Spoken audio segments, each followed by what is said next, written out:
Hello and welcome to the Liz Career Coaching Podcast. I'm Liz Herrera and I am your host. Today I'm excited to introduce our guest, Laurie Jane Roth, a veteran IT recruiter with over 20 years of experience on the front lines of the hiring process. Laurie is the founder of the Inside Game, a job coaching program that helps professionals stand out, interview with confidence, and get hired faster. Laurie is also behind Ask the Coach Real Talk, a YouTube series focused on answering real job search questions, and she's building new online workshops to help job seekers overcome roadblocks and navigate an increasingly AI-driven hiring world. Whether you're navigating a job search, preparing for your next interview, or thinking about a career change, this episode is for you. So let's dive in. Hi, Laurie. It is so great to have you on the show. Thank you for having me. I really appreciate this. I think it's an important subject. The job market is so bad right now. It is, and I think that the timing is essential for us to have this conversation. So I was really excited that you and I connected, and I had mentioned earlier that I have a ton of questions for you, and let's see how much we can get through Okay. during our time together. All right. Let's do it. So you've spent 25 years in the hiring space, starting as an Yes. IT recruiter, and now you're Yes. coaching professionals to land jobs. I'm Correct. curious, what inspired that shift from recruiting to job coaching, and how are you using that experience to support job seekers today? Okay, excellent question. Thank you for bringing that up.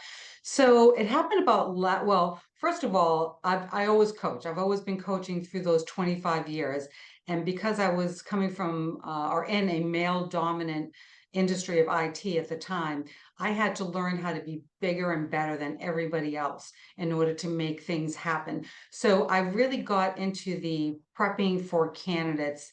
Part of the recruiting is like that's the part I absolutely love. So then fast forward, it's here we are, and the market started to change rapidly. And I was sitting back saying, oh my gosh, what is happening to my industry? I thought I was going to be able to do this into my old age because it just came so natural to me to do this job. And so I was finding that companies were taking longer and longer to hire people. I had all these openings, but nobody was pulling the trigger on any really good candidates. And so I really had to take a seat back and say, what's happening to this market? And I was like a little bit depressed. And I Mm. said, if I can't do this, what am I going to do? This is like my core. I mean, 25 years in a business, and then I had to pivot. So I just sat down and I said, what am I really good at? And how can I take that and pivot to something else? And I said, oh my God, Laurie, you're really good at coaching people and prepping them for interviews.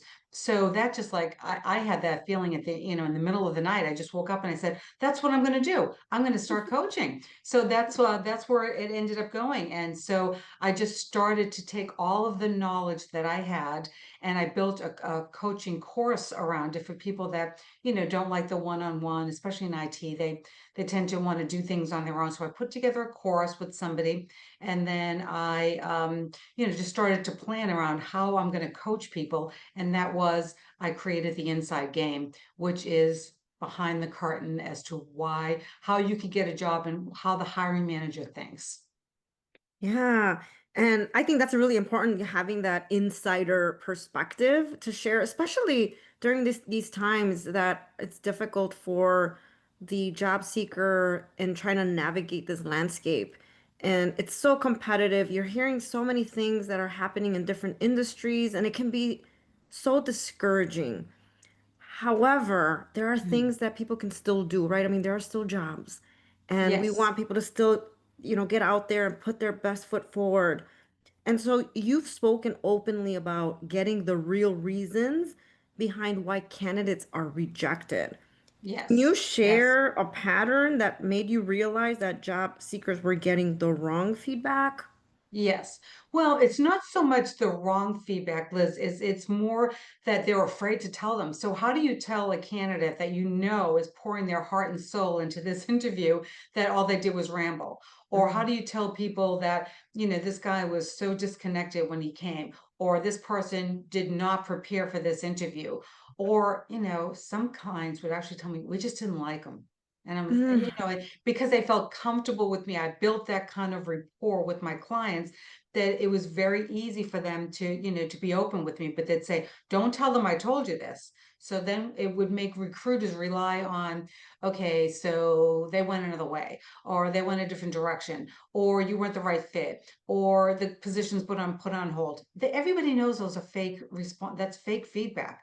And yeah. I knew that it was fake feedback, and I hated to give that. So then I started to get comfortable with that feedback, and I said, "Listen, I know why they passed on you. Do you want to hear it?" I was really surprised. A lot of people did want to hear that true feedback, but I had to be very careful too because I had to protect my client. I didn't want to, what do you mean I rambled on? So I had to deliver that with kid gloves sometimes. But yeah, it's the soft skills that do somebody in. So I found a way to, put an approach together, a strategy together, so I can tell people what it is that they need to know to be successful in an interview. Yeah, and that's so important because a lot of times I'll have candidates that will share with me like, "Oh, Liz, I reached out to the recruiter and or the hiring manager and I asked for feedback and they didn't respond to me or they just said that they went with someone that was more qualified." And so you're right, they really do want to hear the truth so that way they can better prepare for Right, for the next interview. right, exactly. And so I think it's good that you were able to find ways to coach individuals and give them the honest truth. But I'm going to also mention something because I always, I like to share that sometimes people may be actually doing the right things, but it was, the hiring decisions are made because of other reasons. Can we address that too? Yeah, definitely. So there's so many moving parts in an interview. Mm, So, it's so hard for the candidate to navigate all those moving parts. So I try not to give them too much information because I don't want them walking in there with overload. So I try to take them where they are and use their natural skills and just to enhance it. But the other reasons that would be are, all right, if it's a small world, let's say it's a company that wants to hire local candidates and they want the position to be on site. I've had clients pick up the phone and not even go through me, call someone that might know somebody. This happens to mm, me all the time and say, "Hey, John's interviewing with me tomorrow. What can you tell me about them?" And if they give a bad review, and now this is off the record, this isn't not a formal reference, they might say, "He's okay, but I don't think he's good for you." They're not going to hire him. And that mm-hmm. happens more than people know, especially if it's, a local community with, let's just say South Florida. That's where, that's where I work with mostly. But anyone from Palm Beach to Miami, we all know each other. I know it sounds weird. It's like, wow, that's like, a 50-mile radius. How do you know somebody in Miami? But they do, and it is a small world. And they've picked up on that and they've said, absolutely, I wouldn't go with this person. So that's one reason why they'd get passed on. And other reasons are, as I mentioned before, are the soft skills that they come in, they're not prepared for the job. um, they do tend to ramble on. We all do. When we get a little nervous, we tend to do that. So I try to give them strategies to bring it back together. Um, really, it's mostly the soft skills that people get passed over for the most reason. But I will say that if you're really good at what you do, like you're in a niche area and you have all the technology that they need, and even if you come across a little awkward, they're still going to hire you because they're desperate for that resource. But for most of us, for the other like 90% that are just average people trying to compete, soft skills are really, really important. And there's a whole technique that's psychological that I teach them to get them to psychologically like you. And they don't know why, but they just do. And so I teach a lot of that as well. Are you open to sharing one of those strategies? Yeah, absolutely. So, for anybody that's listening and that want to know like some techniques that work best is mirroring them. Mm. Okay, so I know that I have like a lot of coaching people that I talk to that work on communications and how to connect with them. But if you can just do simple mirroring techniques, again, I don't want to overload them with so many things that they're already nervous going in there, but this is something you can pick up instantly. So if somebody is leaning in like this on, on a video or even in person, you lean in. If they're sitting back comfortably like this, you sit back comfortably like that. If they talk in bullet points, that's a type A personality. They want the bottom line. You better meet them with bullet points, because if you give them these long, drawn out answers, they're already thinking about what they have to do next. So you never want to do that with a type A personality. Talk in bullet points. And if they are very low key and they're very detailed, now you're dealing with someone that's very analytical. It's okay to get in the weeds with them. They appreciate that. They like that. But if you do get too far into the weeds, make sure you pull that back around and say, did I answer your question correctly? Or was there something else that you needed, beyond that? I tend to get excited when I talk about things that I'm passionate about. Just get them to think of you as a real human being, and that never, can never go wrong with that.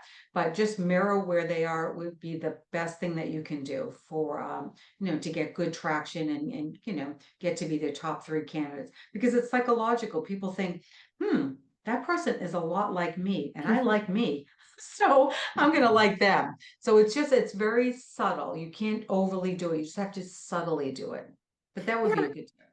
I think that's great. I think it's also just, you're having a conversation with another person, and it's just really adapting to each other's communication style. Absolutely. I Yes. think Yes. that's a great technique to incorporate. But also, as you mentioned earlier, the preparation. I think sometimes people undervalue or overlook the preparation that goes behind a job interview. You Yes. can't just go in and wing it. You have to really think about what you're going to say, sharing your examples, sharing your stories, right? And being able to articulate those transferable skills. And that takes time to really think about. Oh, yes, it does. And I think one of the mistakes that most people make, and through my coaching, I found this out, and recruiting, is that I got this. Because I'll Mhm. go into a prep with them and I'll say, okay, I now want to prepare you for the interview and what you can expect. I got this. I'm good. I'm a really good interviewer. Now I don't push it. I Yeah. say, okay, you got this. And they'll say, yes. I'll say, all right, that's fine. So then, of course, oftentimes they won't get the job because they wing it, just like you said. So you really do have to be prepared.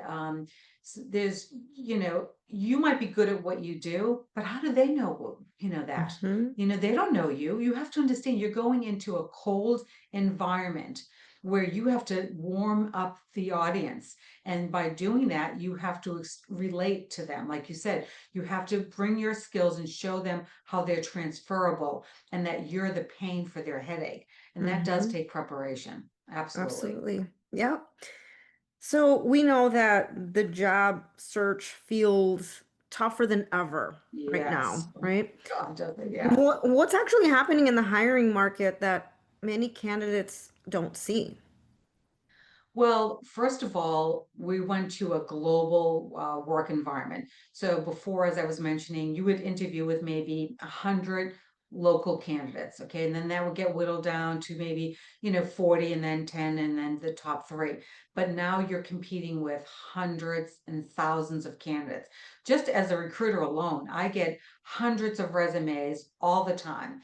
And, there's a huge competition that you didn't have to compete with before. So that's one thing. Then the another thing is AI.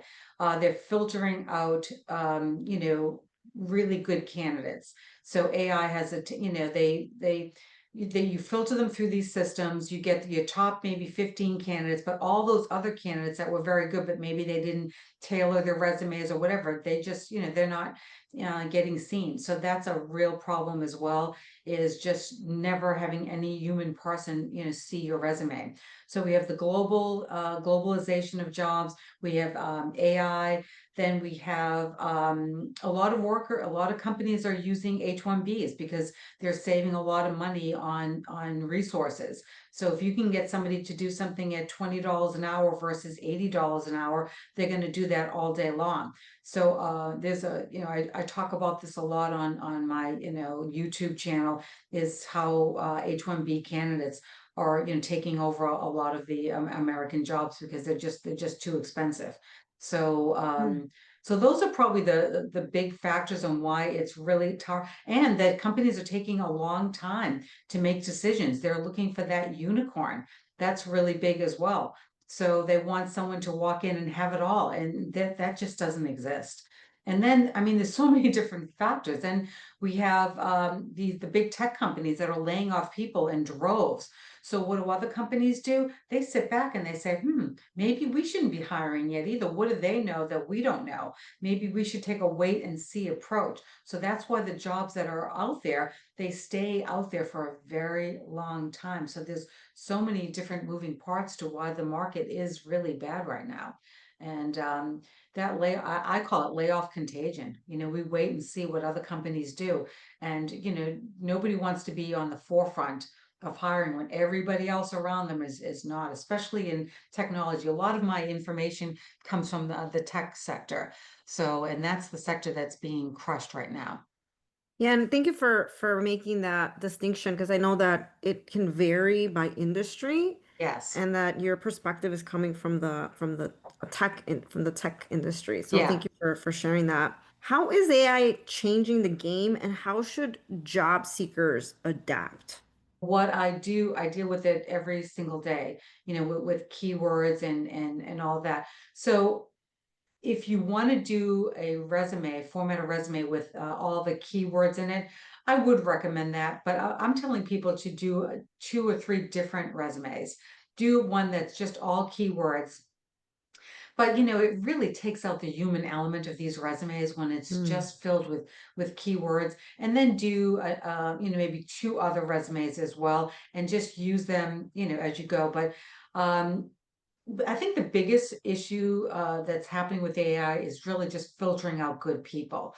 But what I do as a coach is I don't try to compete with tech. I just don't. I mean, that train is in motion, and there's no way that we're going to compete with AI filtering. So, what I teach people is let's navigate around it because mm, people are still hiring people. Okay, machines aren't hiring people. They might filter us out, but people, it still comes down to that connection. So I just, I say, yes, it exists. Yes, we have to work within the parameters. Yes, we have to do keywords on our resume to be seen, but let's just navigate around them. Let's reach out. Let's have outreach to people that we know and that we meet. On LinkedIn has a great platform for that to reach mhm. out to people, but don't reach out to people asking for favors. Reach out and just network with them. How are you doing? What's going on in your industry? I created something interesting lately. Would you guys be interested in that? Are you guys hiring? Are you laying off? Just talk to people, because if you hit people up with, can you find me a job? Can you help me? Can you help me? Then their back is up against the wall. They feel uncomfortable because we're doing a lot of job hugging now too. People are afraid Mm, to lose their job. And again, this is primarily in IT, but you're going to start to see this trickle down into other industries as well. Like finance is the next thing that's going to be hit because AI can take a lot of those tasks away from people in the finance industry as well. But that's what I do. I just tell people, listen, we can't avoid AI, but let's use it where we need it. Let's use it to help us with resumes. Let's use it in ways that are structured that help us, but let's still get down to the core. Meet people where they are, talk to people, ask for help subtly. Don't just attack them with, can you help me? Can you get me a job? I mean, you could do that with your friends, but even they get a little nervous about that as mhm. well. So navigate around the system and work with what it is that we do have, which is people, and people still hire people. Yeah. Okay, that's a lot there. So, because with AI, like I know that you were talking about it from the perspective of the recruiter, right? The hiring that Yes, that people are getting screened out, even though they're qualified. And so it is important to tailor your application to the job. However, you're yes, saying just being mindful too that there's still that human element. And while we are applying online and having to, play that game, to not just focus on that part of the process, but also yes. humanizing the experience by tapping into your network. Yes, absolutely. I'm not this is not an over exaggeration. Everyone that I've talked to, and I do post interviews with everybody, even people that I haven't set up on interviews. How are you? And I even ran a poll. How are you getting back to work? The overwhelming response is somebody else introduced me to that. Networking, outreach, everyone that I talk to, that's how they're getting back to work. So although we can't avoid the keyword searches and the filtering out, I would challenge you not to just apply online. If you've been out of work for 3 or 6 months and all you're doing is applying online, you're in for a very long unemployment, because it's going to take 3 times longer than if you were to just take the time, reach out to people, just talk. We have to get back to that. We have to get back to that humanization of people, finding jobs, because that's how you do it. I'm not saying to not apply to jobs, absolutely apply to jobs, but then find out who the hiring manager could possibly be for that. That's where LinkedIn is great. And try to reach out to them and say, hey, I noticed you were looking for an IT engineer. Let me tell you a little bit about myself. I already applied online, but if you see my resume come across, just know that I reached out to you personally, anything like that. So now your resume goes to the top. Oh, that was John. John did, reach out to me. Let me look at his resume, because really people are hiring people. Yeah. Can you share any maybe examples of any individuals that you've worked with that have been successful in finding a role beyond just applying online, just maybe adapting the networking or other strategies? Yes, absolutely. A gentleman that I just worked with recently, I won't mention his name, but I looked at his profile and it was just totally gray. His picture was dull. Everything on his LinkedIn profile was just really dull. So I brought out his LinkedIn profile, I brought it to life and just made it pop. When I went on his LinkedIn profile, I was like, wow, that was amazing. So I said, what you did actually, is amazing. I mean, I just love what you did. So anyway, this particular person did exactly, I mean, he was the best student. He did exactly what I told him to do. He reached out to everybody and anybody that he knew and just talked to them. Next thing you know, he got 2 or 3 interviews within a week after our session. Wow. He was just applying online. He was out of work, I think it was either 3 or 4 months, and got nowhere. He said, I don't know what to do. He said, my wife doesn't work. I'm the sole breadwinner here. I need to find work fast. And so just by tailoring his responses, we did an outreach. We wrote letters, emails that he's going to be sending. He just got people talking to him. And the more people that reached out to him, the more, opportunities started to break open. And he just announced something on LinkedIn last month that said, I just got a job, and he gave me a shout out, which I really appreciate. That was really cool that he did that. And that was definitely a good example of just by talking to people, you're getting jobs. And I have so many of these stories of people doing that, and it works. Especially in IT, though, I know that they're really not good at selling themselves. They just aren't. They're just not wired that way. So I love working with IT people to let them know that, you're really better than you think. So Mhm. let's work with you there, and it helps. That's kind of my passion project is IT people. And I'll tell you that from my perspective, I work with people in the nonprofit and higher education, and the same story. I feel that Really. they are just doing so many incredible things, making an impact, very mission driven, but many people have a difficult time articulating their contributions or just showing just the incredible work that they're doing. So I think Yes, this message is gonna hit across the board. absolutely. Yes. But I think going back to the making those connections, right? I feel that if there's a way to connect and do outreach without feeling cringy or that you're just using people. I always tell people it's a two-way street. You're reaching out for information, right?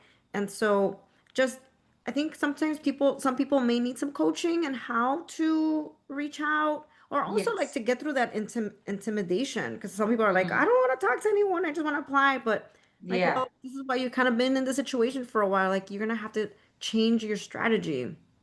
Yes. And, I think, and I don't want to go off too far and segue too far off or digress, but I think as a society as a whole, we've gotten away from that social element. And I think when people started working remotely, it made us siloed. It made us more in a vacuum that we're even a little bit more nervous to go out. I mean, I've talked to people that have been working remotely for 7, 8, 10 years, and it's really hard for them to relate to people in person when they have to go on these in-person interviews and things like that. So I think as a whole, society has kind of put us in these silos, and it makes it even harder for us to relate to people. But we have to really make an effort to do that, to socialize, to go to networking events, to just be with people. I think the more you're around people, the easier it becomes. And it's so easy to become a recluse, working remotely all the time. You have to force yourself to get out there and do that. You do. You have to force Yeah. yourself. I always tell people that even though, I guess I have a podcast, I teach, but for me, I am an introvert Hmm. and it's really out of my comfort zone to go on to a networking event, to go to a conference, to actually go up to someone and talk to them. But I know it's so important. And then Yes. I get to connect with people like you, like then I meet you and I'm Yes. like, this is amazing. I'm so grateful that I had the opportunity to learn from this person. Absolutely. And vice Even, versa. yeah, yeah. Yeah, absolutely. So when you do reach out to your initial point, is that you have to say, you have to help them. You have to offer something to them. Say, hey, I'd Mm-hmm. like to help you with this. Oh, well, maybe you can help me with this. Oh, okay, great. And when it's a give and take, it might sound a little transactional, but maybe it is a little transactional in the beginning until you get comfortable with that. So offer a piece of advice. I found this new solution to this. Maybe it could help you in something that you're working on. Post things on your LinkedIn profile that you're working on. Create an environment where people will, reach out on that. So anytime you can get with people and bypass this big black hole of just applying online and talk to people, I think is really going to help job seekers today. Yeah, absolutely. So every time I do a job search strategies workshop, I get this question. So I had to make sure that I asked you this. Sure. Ghosting has become a major part of the job search experience. Mhm. What do you think causes the ghosting and what can job seekers do in response? Okay. So it's like, at what point are they being ghosted? So are they being ghosted? They send out resumes. Are they calling that ghosting when they don't hear from resumes? Do you That's know? yes. Okay, I will share something that's probably gonna hit close to home for many. So I've had people say, Liz, I made it to maybe second round of interview. Like they've already had interactions with the employer, and then after that, they don't hear back. What's going Okay. on there? That is unacceptable. I think if somebody's going to take the time to prepare for an interview, get them, even if you're on a video, you have to get yourself dressed. You have to, you have to show up and you have to be ready. And you go through one or two interviews and you never hear from them again. I'm telling anybody that's listening and that is doing that, that's just wrong. There is a way that, you just have to make the time to get back to someone. It doesn't have to be a long drawn out response. It just means, thank you for coming and interviewing here. We decided to go with another candidate. Please feel free to apply at a later date if we have something else. Really enjoyed meeting you. That's all people want. They just want to be acknowledged for the fact that they showed up and came there. So that's unacceptable when they do that. Why? I don't know why. I don't have the answer to that. I know I don't do it.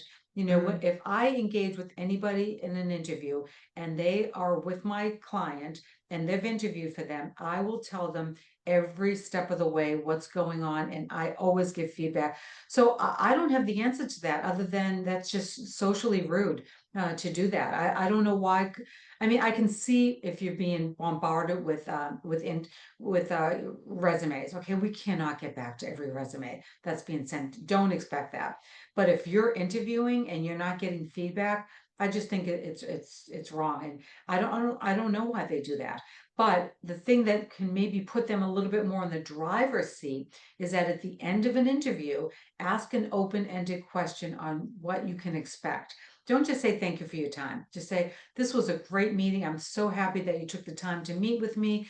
Tell me what would be the next steps in the process. Then you must stay silent. Hear what they have to say. Well, we have a lot of interviews to go through, and we'll reach out to you. Okay, thank you. So, Mr. Smith, if I don't hear from you in a week, would it be okay if I followed up with you? Yes, absolutely. Now you have permission to follow up. So when you reach out to them, say, based on our last conversation, I haven't heard from you.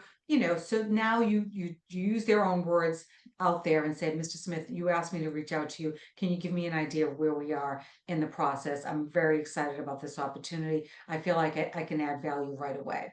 So in answer to the question, it's rude that they don't. And if that happens, in order to avoid that, you go in there and at the end of your interview, it shows confidence. It shows that you are a standout candidate.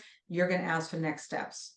And then the follow-up is, again, if I don't hear from you, would it be okay if I reach out to you or somebody on your team? Stay silent, wait for a response. But yeah, I think that's terrible when they don't get back to them.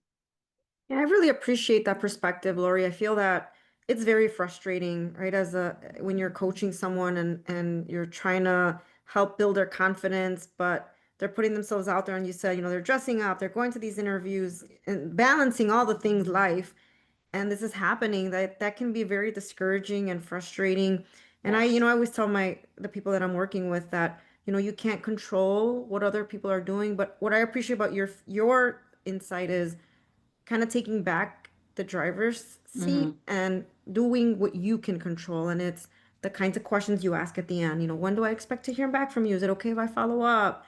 So being Yes. able to do the things that you can control. But unfortunately, these things happen and not taking it personal and just keeping the eye on the prize and keep moving forward Yeah, in, just in your keep moving journey. forward. That's exactly right. Motion creates emotion. So Mm, you just say, I expect to be ghosted. And if I don't, I'm excited. But let's expect to be ghosted and let's keep on moving forward. Don't put all your eggs in one basket. Don't get attached to one particular job. Yes, it's great. Go through a rating system. You're going on interviews, rate your jobs your interviews when you come out of it. That's a 5, that's a 3, that's a 1, and then follow up on the 5s and just keep drilling down to the ones that are most important to you. But that's how you take control, is you have a plan and you have a strategy. And you don't just say, oh, well, I guess there's nothing I can do about it, because it puts you in a really, a bad position, and it gives you that defeatist attitude. And it's heartbreaking. People are out of work some people are out of work for over a year. I mean, tell mhm. me that they're not depressed. That's a terrible situation to be in. So let's get that control back. Let's, at the end of the interview, ask those open-ended questions and then do it. And then don't not follow up with them. When that 2 weeks come, you make sure it's on your calendar that you're calling Mr. Smith and you're saying, hey, blah, blah, and you're reaching out to them as you're supposed to do. That's right. All right. So I want to end on a positive note, right? All So I right. know that, this is reality. These things are Yeah. happening and we're hearing it. And of course, we are, the cheerleaders. We want to provide guidance, but not sugarcoat anything and just really equip people, empower them to navigate the murky waters of job searching. So Yeah. what tips or anything else that you can share for someone that maybe is feeling discouraged, has been rejected? Any tips to help build that confidence and just kind of reminding people to keep moving forward? Okay, that's an excellent question, Liz. Um, so let things be signals to you. Okay, so if you're not don't apply to jobs that you're not qualified for. I beg of you, Mm, don't do that for many reasons. One, you're not going to get called on, and you're giving yourself a false sense of security, thinking you're being productive in your job search when nothing could be further from the truth. So I would say, please just apply to jobs that you're at least 85% a fit for. And if you are not finding jobs to apply for, let that be a signal that, my job is going away. I don't see a lot of openings for my position. Maybe it's time for me to pivot to something else. Maybe I need to upskill. Maybe I need to change direction.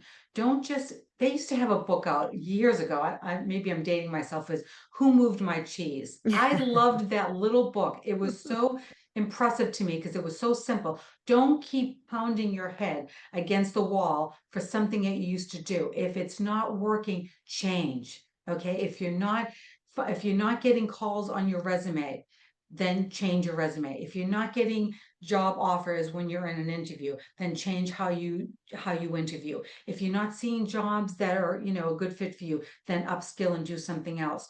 Don't just continue to do the same thing over and over again.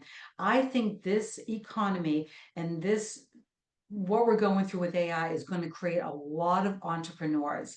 I just feel it. I see it. Everyone that I'm talking to, more entrepreneurs are being born. So if there is something that you're really good at, start to think about how you can um, add that to your job search. So I would say spend 2 or 3 focused hours on your job search. Okay, whatever that looks like, applying to jobs, outreach, and all that.